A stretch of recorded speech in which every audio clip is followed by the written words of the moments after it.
Buenas noches, iglesia, ¿cómo están? Qué alegría estar aquí reunidos en el nombre del Señor. Y qué bendición que podamos renovar nuestro entendimiento con la verdad. Estamos pensando cada vez menos, como nos dice el mundo, que debemos pensar, y cada vez más como Dios quiere que pensemos. Queremos tener la mente de Cristo, detestar lo que Él detesta, amar lo que Él ama y ser lo que Él quiere de nosotros, que seamos verdaderos adoradores. Queremos amarlo, honrarlo y servirlo. En Lucas 17, 20, 21, Jesús dijo: el reino de Dios no viene con señales visibles, ni dirán, mirad, aquí está o allí está, porque he aquí el reino de Dios entre vosotros está. Este pasaje nos llevó a hablar del reino, y hablar del reino nos llevó a hablar del Rey. Toda la Biblia se trata de Él, desde Génesis hasta Apocalipsis. Podemos decir que de Génesis a Malaquías se habla de que el Rey vendrá. En los evangelios, Mateo, Marcos, Lucas y Juan, se habla de que el Rey vino. Y de Hechos hasta Apocalipsis se habla de que el Rey volverá. Y así fue, así es y así será. Muy pronto el que ha de venir vendrá y no tardará. Y mientras eso ocurre, nosotros estamos decididos a conocer más de Él y profundizar en su grandeza, porque queremos amarlo más y queremos ser como Él. Jesús dijo de sí mismo en Lucas 24, 44, y les dijo: estas son las palabras que os hablé, estando aún con vosotros, que era necesario que se cumpliese todo lo que está escrito de mí en la ley de Moisés, en los profetas y en los salmos. Entonces les abrió el entendimiento para que comprendiesen las Escrituras. Lo que estaba escrito, iglesia, de Él, ¿en dónde? En tres partes: la ley de Moisés, en los profetas y en los salmos. Juntos hemos estado viendo cómo se cumplió en Él lo escrito en la ley de Moisés y en los salmos. Iglesia, les puedo asegurar que aún con el detenimiento que lo hemos hecho, hay mucho más entre letras. La profundidad del Señor y la profundidad de la Biblia es incalculable, es demasiado vasta, es muy profunda. Por ahora, vamos avanzando juntos en lo que el Señor nos va indicando. Hemos hablado de la ley de Moisés y de los salmos, y hace 8 días dijimos que vamos a empezar a profundizar en lo que se dijo de Él, ¿dónde? En los profetas. Iglesia, el contexto es muy importante. Como el contexto es importante, vamos a dar contexto. Para algunos será recordar, para otros será aprender, pero para todos y cada uno de nosotros debe ser gran alegría, porque eso es lo que venimos a hacer, a renovar nuestro entendimiento. Iglesia, la Biblia tiene 66 libros. Dígale al que está a su lado: 66 libros. Esos 66 libros están divididos en 2 grandes partes: Antiguo Testamento y Nuevo Testamento. El Nuevo Testamento tiene 27 libros y es del cual tenemos la instrucción como iglesia de leer, ¿cuántos capítulos? 9 capítulos diarios para leerlo por lo menos una vez al mes. Y apenas acabamos de esa lectura, ¿qué volvemos a hacer? A empezar. Y el Antiguo Testamento tiene 39 libros. De este también debemos tener una lectura juiciosa cada uno de nosotros. El Antiguo Testamento, la tradición cristiana lo ha dividido en 5 partes. El Pentateuco, que es la ley de Moisés, que va de Génesis hasta Deuteronomio. Los libros históricos, número 2, que van desde Josué hasta Esther. Josué, Jueces, Ruth, primero de Samuel, segundo de Samuel, primero de Reyes, segundo de Reyes, primero de Crónicas, segundo de Crónicas, Esdras, Nehemías y Esther. Los libros, número 3, poéticos, que van desde Job hasta Cantares. Job, Salmos, Proverbios, Eclesiastés, Cantar de los Cantares. Entre estos están los Salmos, en los cuales ya profundizamos. Y por último están los libros proféticos, que van desde Isaías hasta Malaquías. Estos libros proféticos los dividen en profetas mayores y profetas menores. Esta división no tiene nada que ver con su importancia espiritual o autoridad, sino que tiene que ver es con la extensión de sus libros y el alcance de su contenido escrito. Mejor dicho, mayores y menores no significa más o menos inspirados, significa más o menos extensos. Hoy vamos a empezar a profundizar en los profetas. Ellos dijeron muchas cosas de parte de Dios. ¿De cuáles nos vamos a ocupar nosotros? De las que hablan del Rey. Esa fue la orden que Dios nos dio para que juntos conozcamos qué se dijo de Jesús desde el principio. ¿Recuerdan? Era necesario que se cumpliese todo lo que está escrito de mí en la ley de Moisés, en los profetas y en los salmos. Entre más conozcamos a Jesús, mejor.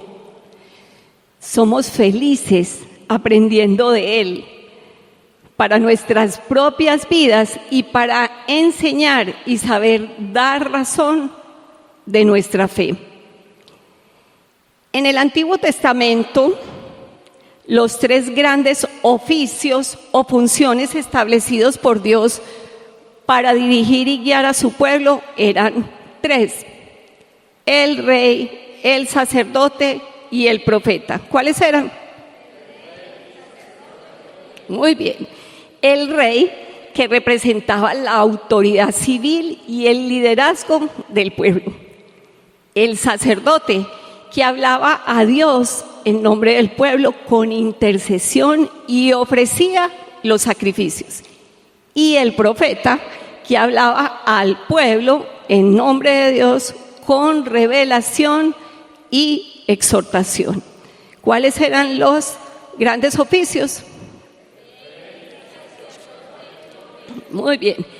Cada uno representaba una forma distinta de servicio y autoridad divina, y juntos prefiguraban la obra completa de Cristo en el Nuevo Testamento.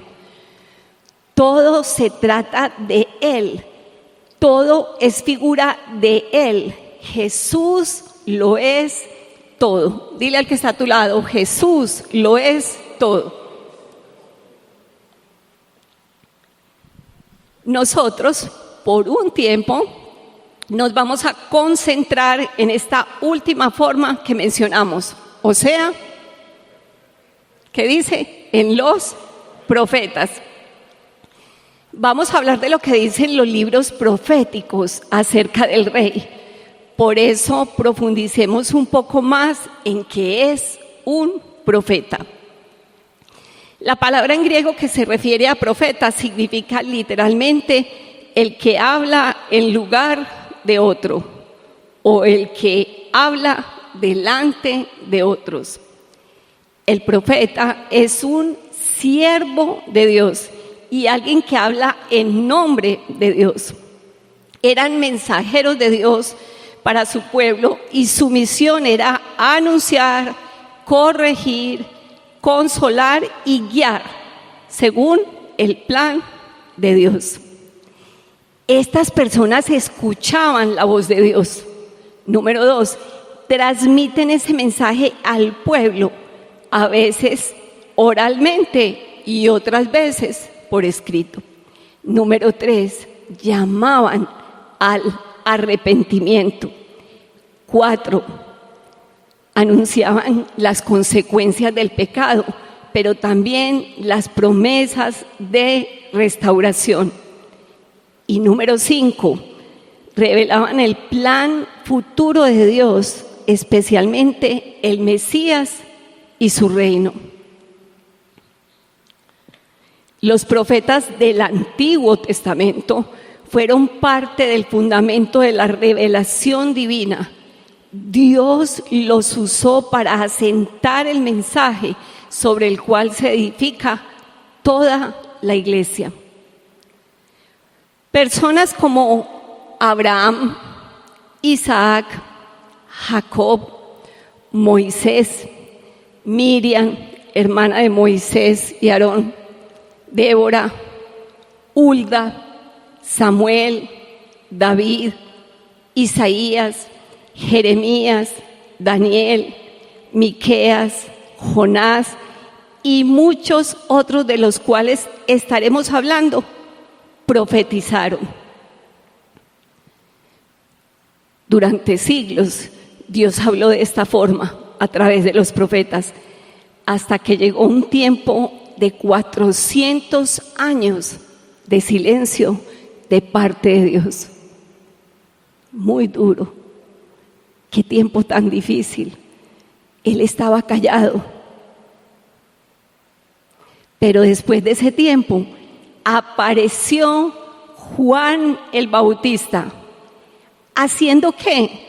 También anunciando al Rey, a Cristo, a Jesús, al Mesías. Juan el Bautista es el último de los profetas, según ese antiguo pacto por medio del cual Dios se relacionaba con nosotros, los seres humanos. Dice el Señor Jesús en Mateo 11.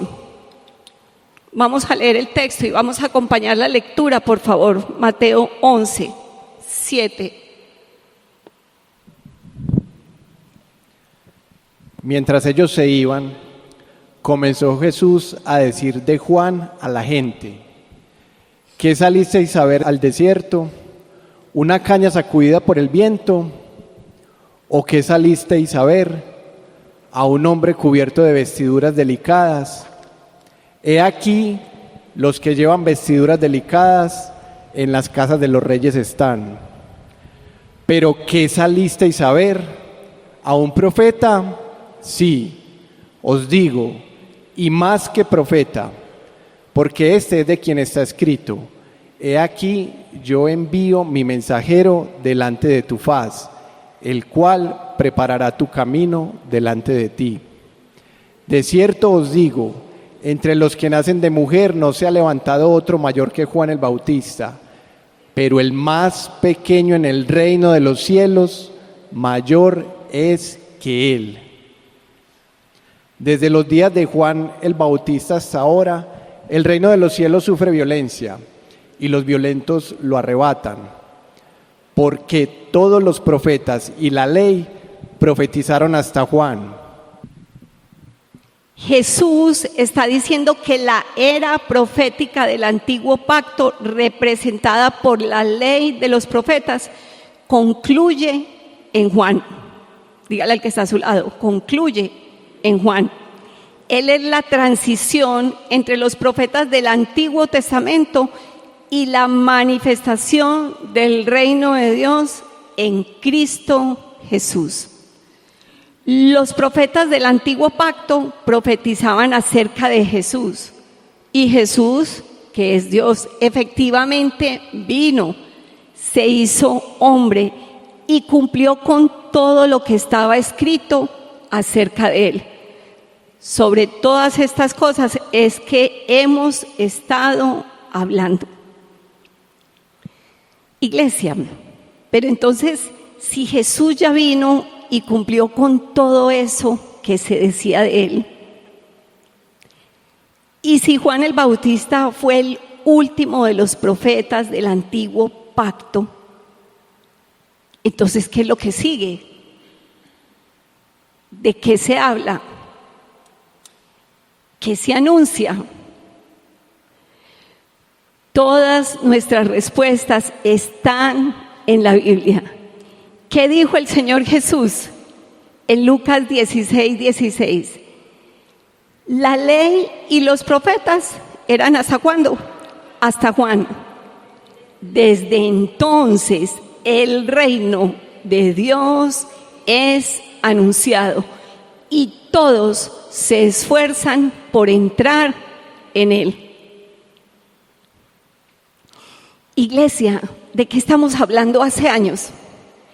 Del reino de Dios y su justicia, y del rey de ese bendito reino. ¡Qué belleza! Hermoso, porque todo se conecta. La verdad es solo una. Esa es la grandeza de la palabra de Dios. Volviendo a los profetas, todas estas personas hablaban de lo que no vieron con sus propios ojos. ¿Cómo será que Pedro, hablando de la salvación que hay en Jesús, dice en Primera de Pedro: ustedes aman a Jesucristo a pesar de que nunca lo han visto? Aunque ahora no lo ven, confían en Él y se gozan con una alegría gloriosa e indescriptible. La recompensa por confiar en Él será la salvación de sus almas. Incluso los profetas quisieron saber más cuando profetizaron acerca de esta salvación inmerecida que estaba preparada para ustedes.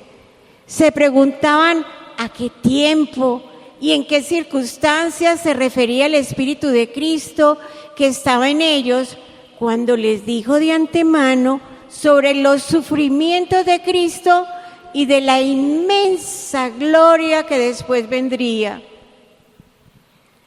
Los profetas veían de lejos al rey, lo anunciaban, y no les tocó ver el cumplimiento de eso que hablaban. Ellos querían saber cómo, cuándo, dónde y en quién se cumplirían todas esas cosas. ¿Quién sufriría de esa manera? ¿Y de quién sería esa inmensa gloria que había después de todo ese sufrimiento? Y no lo vieron. Le dice Jesús a sus discípulos en Lucas 10:23. Después, cuando estuvieron a solas, se volvió a sus discípulos y les dijo: benditos, dígale al que está a su lado, benditos los ojos que ven lo que ustedes han visto. Les digo que muchos profetas y reyes anhelaron ver lo que ustedes ven, pero no lo vieron. Y anhelaron oír lo que ustedes oyen, pero no lo oyeron. Iglesia, dice: benditos, dichosos, bienaventurados, felices. ¿Quiénes? Los que creemos en el cumplimiento de todo en Jesús de Nazaret. el Rey de Reyes y Señor de Señores. Los profetas anhelaron ver, e incluso a los mismos apóstoles les tocó descifrar un montón de cosas, mientras en sus corazones y en sus mentes, por medio del Espíritu Santo, iban recibiendo revelación del momento histórico que estaban presenciando. Y hoy nosotros, en el año 2025, somos bienaventurados, somos dichosos, porque sin ver hemos creído. Dígale, sin ver hemos creído. Y aún así, sin temor a equivocarme, me atrevo a decir que sin haber visto, de verdad somos a los que nos tocó la parte más fácil. Todo está dicho, todo está escrito, todo está probado. Tenemos las versiones de la Biblia como usted las quiera, en todos los idiomas. Tenemos ya la palabra lista ahí, solo necesita abrirse y leerse.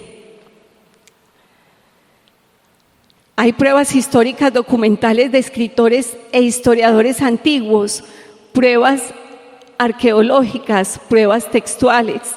Tenemos la Biblia, que es el libro de libros, y tenemos el Espíritu Santo en nosotros, clamando y ardiendo de amor por la verdad de Jesús. Iglesia, nosotros no estamos creyendo en un mito. Nuestra fe no es ciega. Nuestra fe tiene respaldo de incontables formas y maneras. Nos tocó la parte fácil, iglesia. Dicen los estudiosos que de todas las profecías bíblicas conocidas, aproximadamente entre el 90 y el 95% ya se han cumplido, y solo entre un 5 y un 10% quedan por cumplirse. Principalmente los eventos de la segunda venida de Cristo, el juicio final y la creación renovada. Nos tocó la parte fácil. El que cumplió entre el 90 y el 95% no cumplirá lo que falta. Claro que lo cumplirá. Muy pronto, demasiado pronto, se abrirán los cielos y veremos al Hijo de Dios descender en las nubes con ojos como llama de fuego, con poder, gloria y muchas diademas, montado en un caballo blanco, con su ropa teñida en sangre, con los ejércitos celestiales siguiéndole, y con el nombre Rey de Reyes y Señor de Señores escrito en su vestidura y en su muslo. Por supuesto que va a cumplir, claro que sí se va a cumplir. Y mientras eso sucede, seguiremos nosotros hablando de Él y llevando su nombre a todas las personas que conocemos. Hablaremos de Él a tiempo y fuera de tiempo, y proclamaremos su grandeza ante grandes y pequeños.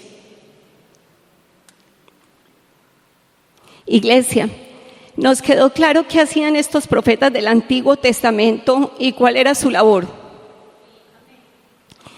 Quiero aclarar que el don de profecía que se menciona en el Nuevo Testamento, bajo el Nuevo Pacto, es diferente a esto que estamos mencionando del Antiguo Testamento y de los que fueron profetas hasta Juan el Bautista, como acabamos de hablar.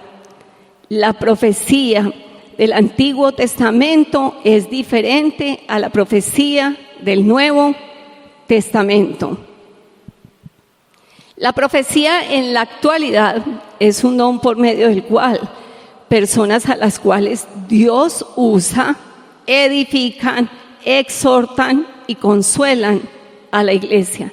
Son hombres y mujeres llenos del Espíritu Santo que transmiten fielmente la palabra ya revelada.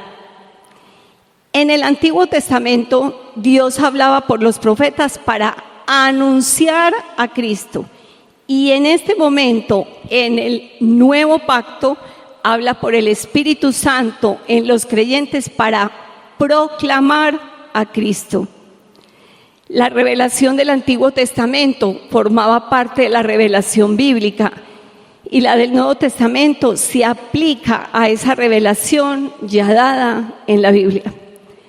Tengamos por favor en cuenta que ambas vienen del mismo Dios y del mismo Espíritu. Bueno, vamos a abordar los profetas del Antiguo Testamento según el orden que aparecen en la Biblia.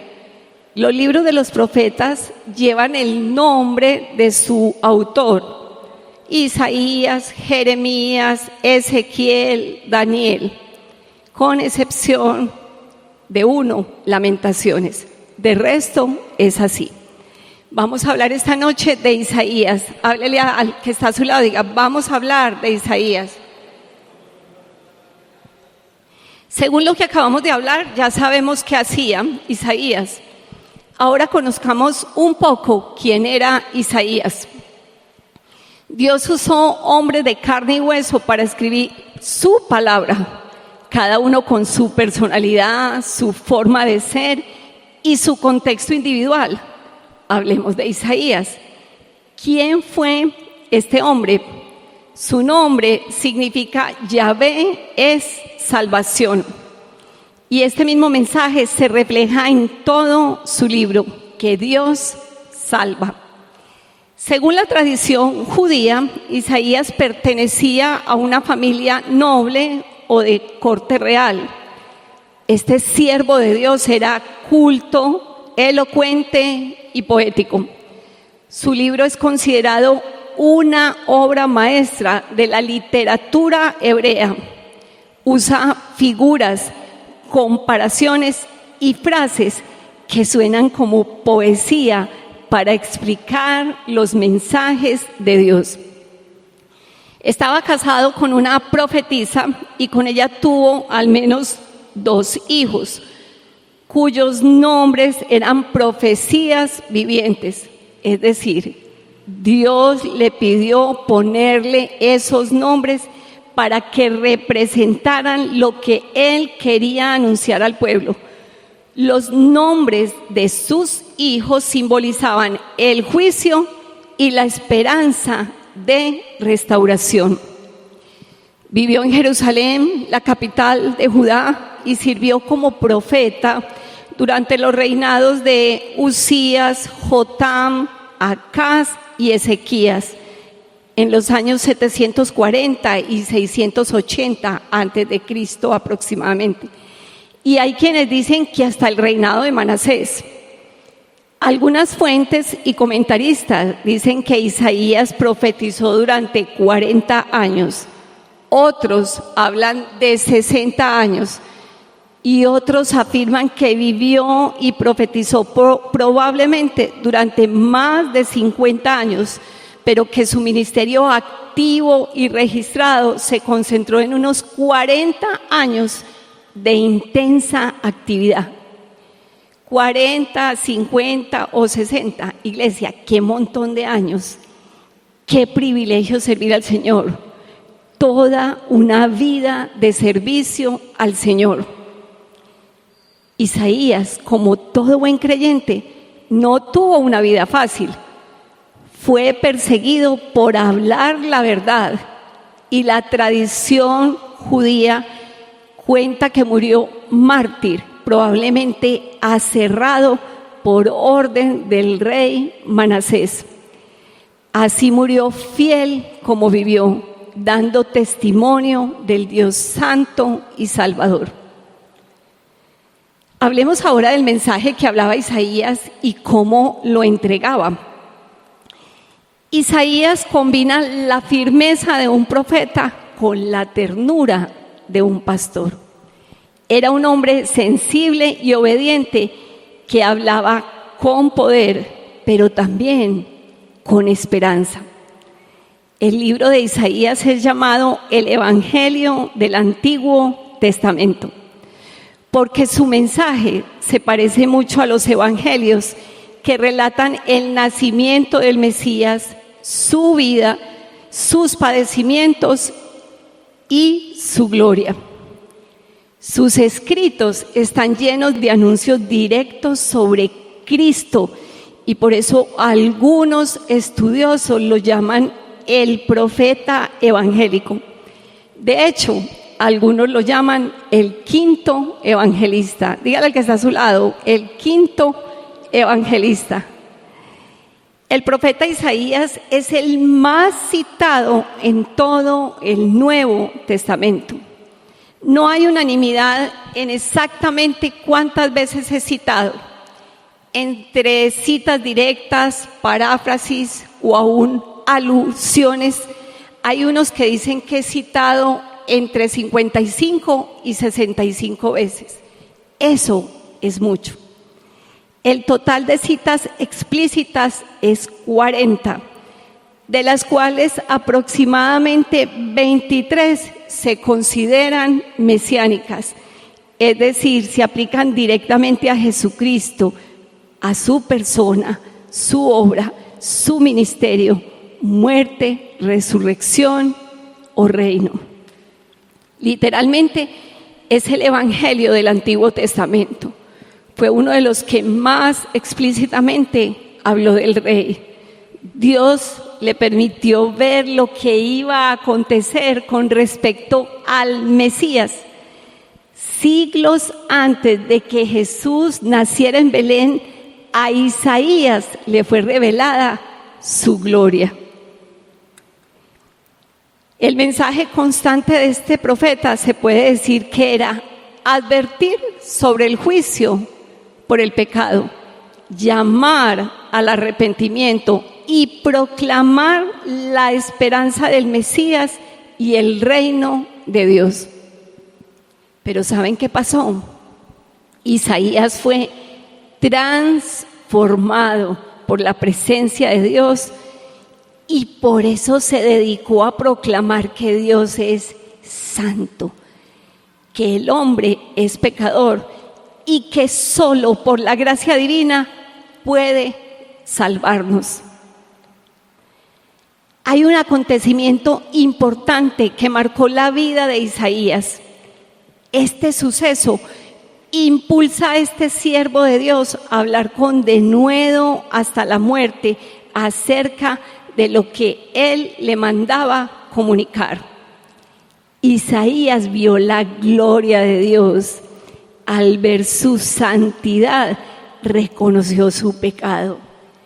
Al reconocer su pecado, fue purificado y después recibió su llamado a ser mensajero de Dios 3 veces santo, santo, santo, santo. Es importante conocer lo que le sucedió a Isaías y es vital para poder comprender espiritualmente el mensaje que entrega. Todo el libro de Isaías puede entenderse a la luz de este capítulo. ¿Cómo fue ese encuentro de Isaías con Dios? Leamos Isaías 6. En el año de la muerte del rey Usías, vi yo al Señor sentado sobre un trono alto y sublime, y la orla de su manto llenaba el templo. Por encima de él había serafines, cada uno tenía 6 alas, con 2 cubrían sus rostros, con 2 cubrían sus pies, y con 2 volaban. Y el uno al otro daba voces, diciendo: Santo, Santo, Santo, es el Señor de los ejércitos, llena está toda la tierra de su gloria. Y se estremecieron los cimientos de los umbrales a la voz del que clamaba, y la casa se llenó de humo. Entonces dije: ay de mí, porque perdido estoy, pues soy hombre de labios inmundos, y en medio de un pueblo de labios inmundos habito, porque han visto mis ojos al Rey, el Señor de los ejércitos. Entonces voló hacia mí uno de los serafines con un carbón encendido en su mano, que había tomado del altar con las tenazas, y con él tocó mi boca y dijo: He aquí, esto ha tocado tus labios, y es quitada tu iniquidad y perdonado tu pecado. Y oí la voz del Señor que decía: ¿A quién enviaré y quién irá por nosotros? Entonces respondí: heme aquí, envíame a mí. ¡Qué grandeza! Después de eso, el Señor le dijo que tenía que salir a hablar. Podemos decir que esta porción de las Escrituras tiene 4 momentos importantes. Número 1, la gloria de Dios manifestada, versículo 1 al 4. Número 2, Isaías reconoce su pecado, versículo 5. Es purificado, versículos 6 al 7. Y número 4, recibe su llamado, versículo 8. Dijimos que conocer lo que sucedió a Isaías es vital para poder comprender espiritualmente el mensaje que entrega y hasta el mensaje mismo de la Biblia.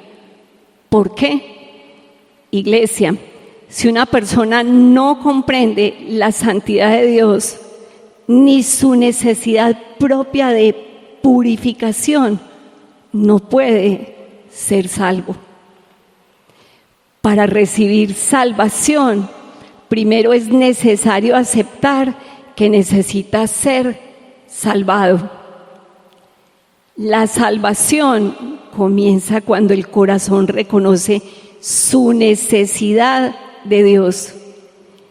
Isaías habla desde esa experiencia que tuvo de haber visto al Dios santo y haber sido limpiado por Él. Por eso su mensaje no solo es información, sino transformación. Isaías habla desde una vida que fue tocada por el fuego de Dios. Vio al Dios glorioso. Él tuvo un encuentro con la majestad del Dios soberano. Te repito, iglesia, la salvación comienza cuando el corazón reconoce su necesidad de Dios. Fui guiada por el Espíritu Santo hoy a profundizar en esto, porque es importante hablarlo. Recuerdan que Dios nos ha estado diciendo que somos la luz, la sal de la tierra, y que somos pescadores. La única forma en la que estará en nuestros corazones el anunciar la verdad de Dios es cuando entendamos con sinceridad lo que entendió Isaías. Vamos por partes. Número 1, la gloria de Dios manifestada. Isaías estaba acostumbrado a relacionarse con reyes terrenales que probablemente desplegaban todo su poder terrenal y su opulencia. Pero en este caso él presenció más que eso. En este momento él se encuentra con un esplendor inigualable y mayor, un esplendor en dimensiones exorbitantes. Estaba frente al Rey de Reyes y Señor de Señores. Isaías vio al Dios del universo reinando, santo, poderoso y glorioso. Volvamos a leer qué fue lo que él presenció. En el año de la muerte del rey Usías, vi yo al Señor sentado sobre un trono alto y sublime, y la orla de su manto llenaba el templo.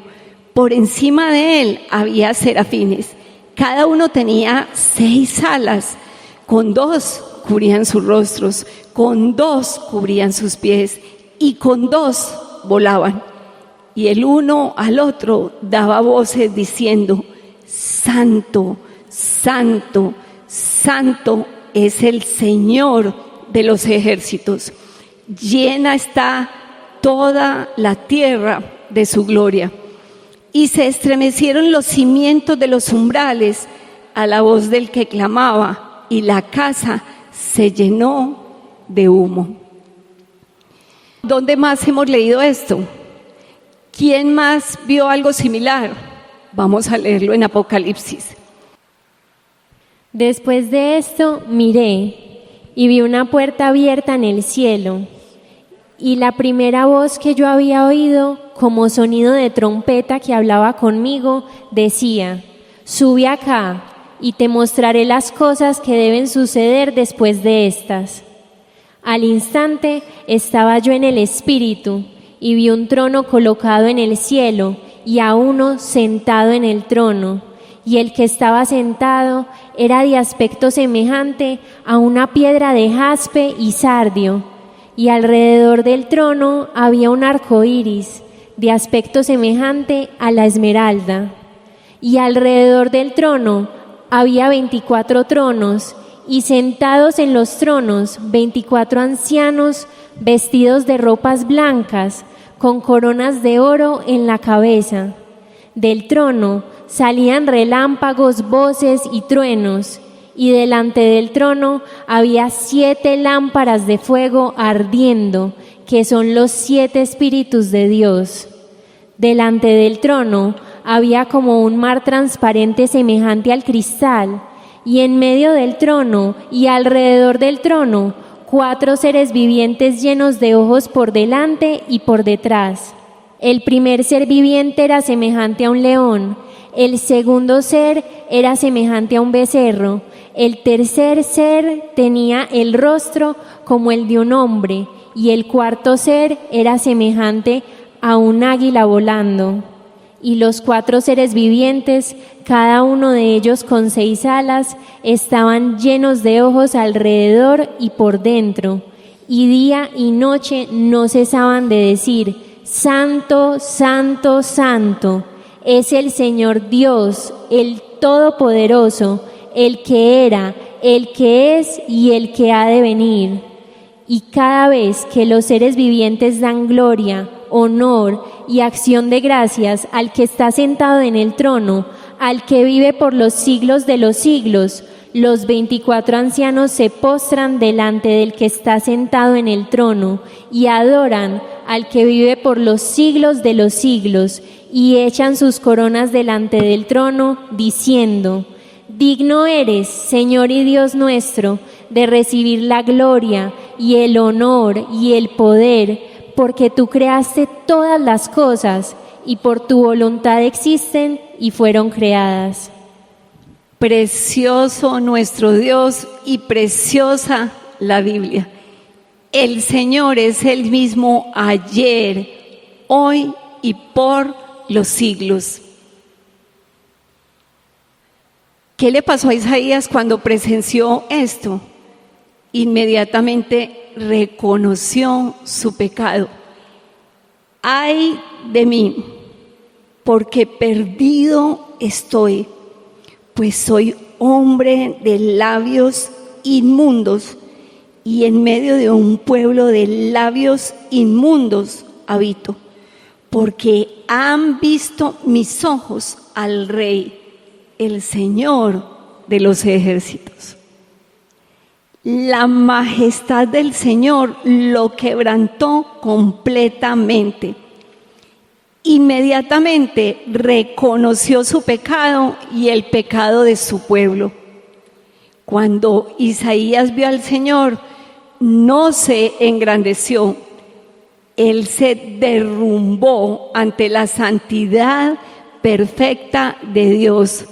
Lo vio perfecto, justo y puro a Él, y se vio a sí mismo como realmente era: pecador, deshonroso y necesitado de gracia. Fue confrontado por la santidad de Dios y pudo ver su propio estado. Y lo único que le quedó para hacer fue humillar su corazón ante la grandeza del Dios Todopoderoso. Iglesia, la santidad de Dios siempre nos lleva al arrepentimiento y a la humildad. Nadie puede hablar de la santidad de Dios con autoridad si primero no ha sido confrontado por ella. Nadie puede hablar de la santidad de Dios con autoridad si primero no ha sido confrontado por ella. Y cuando una persona reconoce esa condición en la que está, solo Dios puede purificarla.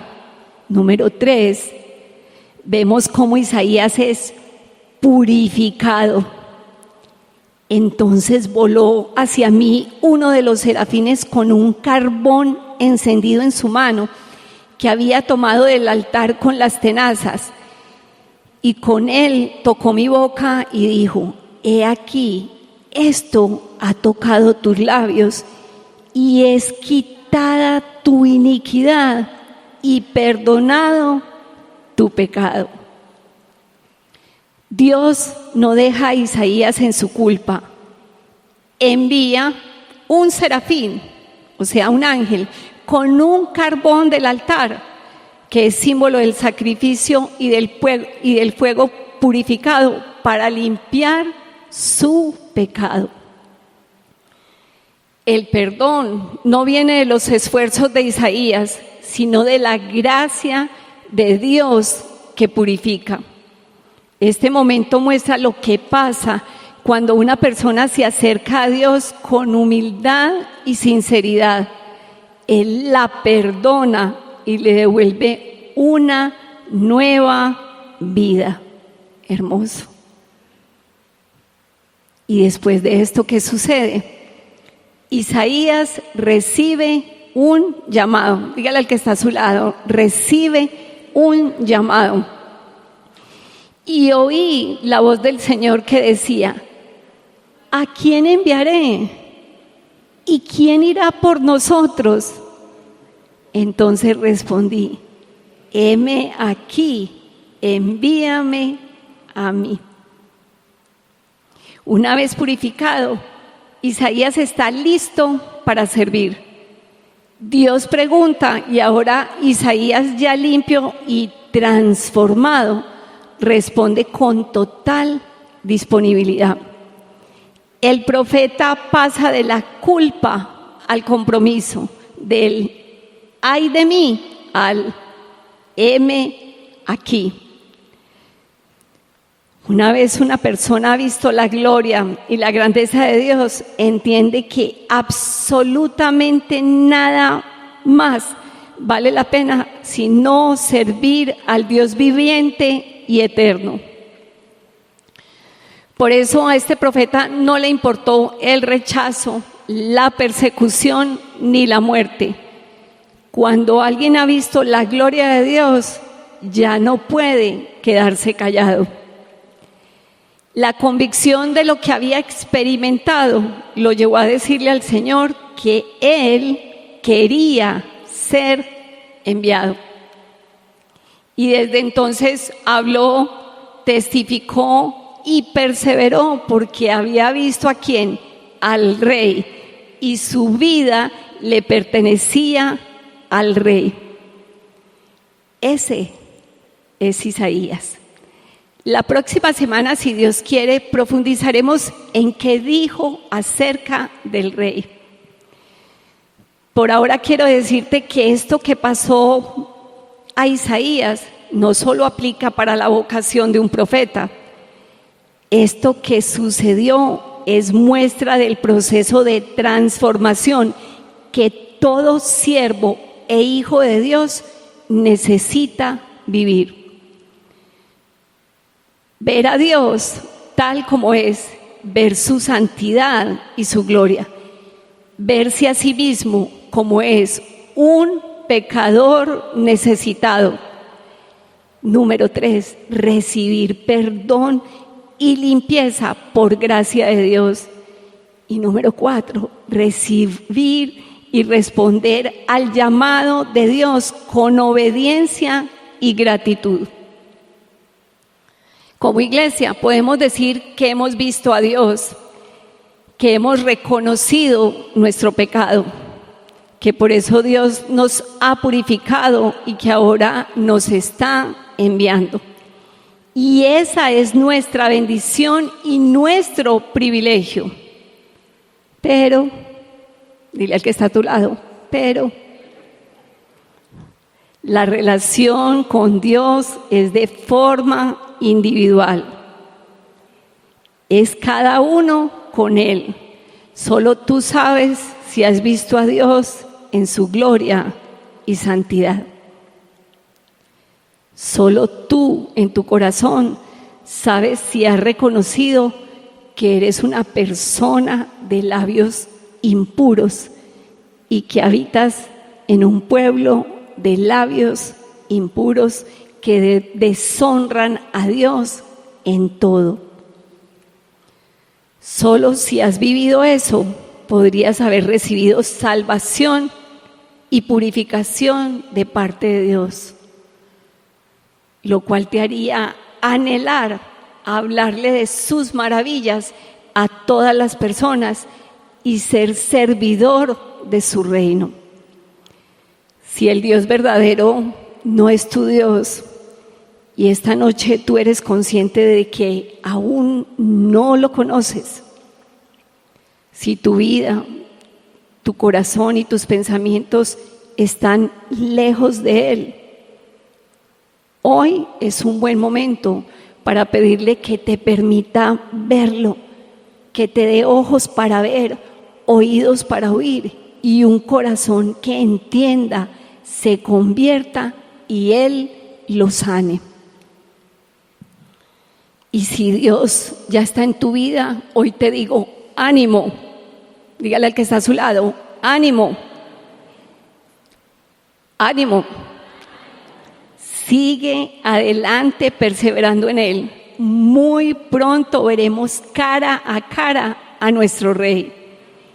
Y mientras vivas, o sea, tu momento de estar con Él, sigue alumbrando en este mundo. Sigue siendo sal y sigue pescando hombres y mujeres para el reino eterno. Es tiempo de dar testimonio. No se trata de que solo tú hayas sido salvo. Es tiempo de decirle a las personas, heme aquí, envíame a mí. Pastora, ¿pero a dónde me va a enviar a mí? ¿Cómo me puede usar? Cada vez que sales a trabajar es solo una excusa para hablar del reino a otras personas. Cada vez que sales a estudiar es solo una excusa para hablar del rey, del reino a otras personas. Cada vez que sales con tus amigos y amigas es solo una excusa para hablar del rey, del reino a otras personas. Iglesia, habla con valentía, sé firme y anuncia la verdad a tiempo y fuera de tiempo, a grandes y a pequeños, a hombres y a mujeres, a personas que tienen dinero y a las que les hace falta. A todas las personas les debes hablar. Predica el evangelio del bien. ¿Cuál evangelio? Y Dios, ¿yo qué debo decirle a esas personas? Muy bien, vamos a repetirlo. 1, que Jesús, Dios, se hizo hombre. 2, que padeció, murió en una cruz y resucitó de entre los muertos. 3, que debemos creer en Él y arrepentirnos porque solo en su nombre hay perdón de pecados.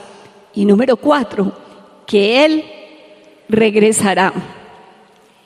El mismo mensaje de Moisés, el mismo mensaje de los Salmos, el mismo mensaje de los profetas, el mismo mensaje de los apóstoles y el mismo mensaje que nos llegó a nosotros es el mismo que nosotros le entregaremos a los demás. De eso se trata todo. Ese mensaje, dígale al que está a su lado, es poder de Dios. Para nosotros los que creemos, la palabra de la cruz es poder de Dios. ¿Qué es la palabra de la cruz? Poder de Dios. Vamos a estar todos en pie y vamos a leer estos versículos juntos y con entendimiento. El mensaje de la cruz es una ridiculez para los que van rumbo a la destrucción, pero nosotros que vamos en camino a la salvación sabemos que es el poder mismo de Dios. Como dicen las Escrituras, destruiré la sabiduría de los sabios y desecharé la inteligencia de los inteligentes. Así que, ¿dónde deja eso a los filósofos, a los estudiosos y a los especialistas en debates de este mundo? Dios ha hecho que la sabiduría de este mundo parezca una ridiculez, ya que Dios, en su sabiduría, se aseguró de que el mundo nunca lo conociera por medio de la sabiduría humana. Usó nuestra predicación ridícula para salvar a los que creen. Es ridícula para los judíos que piden señales del cielo y es ridícula para los griegos que buscan la sabiduría humana. Entonces, cuando predicamos que Cristo fue crucificado, los judíos se ofenden y los gentiles dicen que son puras tonterías. Sin embargo, para los que Dios llamó a la salvación, tanto judíos como gentiles, Cristo es el poder de Dios y la sabiduría de Dios.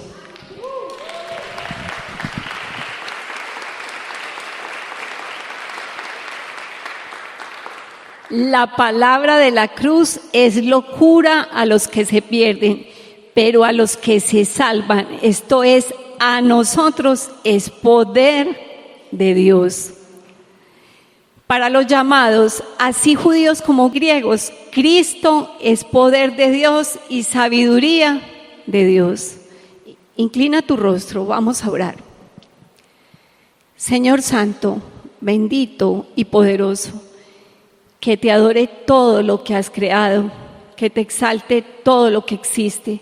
Santificado sea tu nombre por los siglos de los siglos. Estamos felices conociéndote, estamos felices leyendo tu palabra y afilándola. Sabemos que es la espada que nos dejaste para defendernos y para atacar cuando es necesario. Gracias por enseñarnos tanto en la ley de Moisés y en los salmos. Estamos felices de empezar a ver lo que del Señor Jesús se escribió en los profetas. Tenemos mucho para aprender de ti y para aprender de esas personas que usaste en su debido tiempo para hablar de ti, para vivir para ti y para morir por ti cuando fue necesario hacerlo. Creemos en el cumplimiento de todo lo que estos hombres y mujeres hablaron y que se cumplió en Jesús. Y ahora nosotros también queremos llevar nuestras vidas rendidas ante tu grandeza y tu majestad. Mientras regresa nuestro Rey, seremos las voces que anuncian las maravillas de tu reino. Si tú hoy sigues preguntando, ¿a quién enviaré? ¿Y quién irá por nosotros? Hoy cada uno de nosotros te dice, heme aquí, envíame a mí, porque te hemos visto, Señor, y para nosotros la palabra de la cruz es poder. Nuestro Rey es poder y sabiduría de Dios. Oramos creyendo por el poder del Espíritu Santo y en el nombre de Cristo Jesús. Amén y amén. Dios los bendiga.